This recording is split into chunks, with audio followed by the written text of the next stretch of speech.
গত বছরের থেকে এবছরে একটু পোশাক আশাকের দাম একটু বেশি, তবে স্বাভাবিক। তবে আমি আমার সাধ্যের মধ্যে 1500 টাকা দিয়ে একটা পাঞ্জাবি কিনছি, আলহামদুলিল্লাহ আমি খুশি। পরিবার নিয়ে মার্কেট করতে আসছি।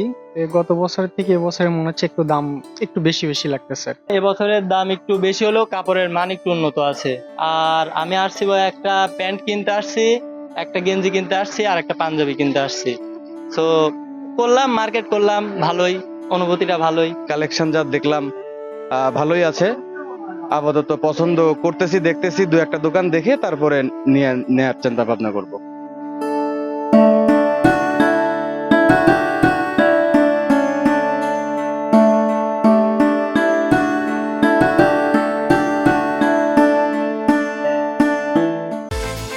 বিকাশ পেমেন্টে 10,000 টাকার বেশি অফার, শপিং চলছে তো। আলহামদুলিল্লাহ এবছর কাস্টমারের আসা যাওয়াটা ভালো এবং কাস্টমারের রেসপন্সটা ভালো পাচ্ছি। আমরা মাল কিনেও মোটামুটি শান্তি পাইছি আলহামদুলিল্লাহ। কাস্টমারের কাছে আমরা মালগুলো সাশ্রয় দামে দিতে পারতেছি। আমাদের সবার বিক্রি ভালোই হচ্ছে, আজকে একটু কম হচ্ছে, হয়তো ইফতারের পরে আমরা বেশি পাবো। আর পোশাকের তুলনায় হালকা কিছু দাম বাড়িছে অন্য অন্য বছরের তুলনায়।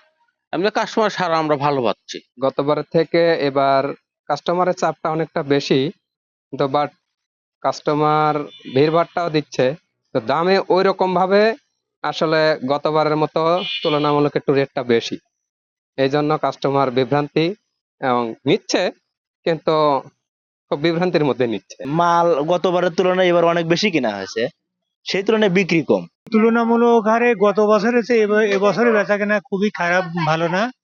আর পোশাকের দাম বাড়ে নাই, আগের যে অবস্থা ছিল ওই অবস্থায় আছে। দাম যে খুব বেশি হয় তা হয় নাই। ওই দেখা গেছে ও এক মানে 2 টাকা 5 টাকা এরকম গজে বাড়িছে, ওইটা মানে স্বাভাবিক যে বাজার ওই বাজারের মতোই আর কি। বিকাশ পেমেন্টে 10,000 টাকার বেশি অফার, শপিং চলছে তো।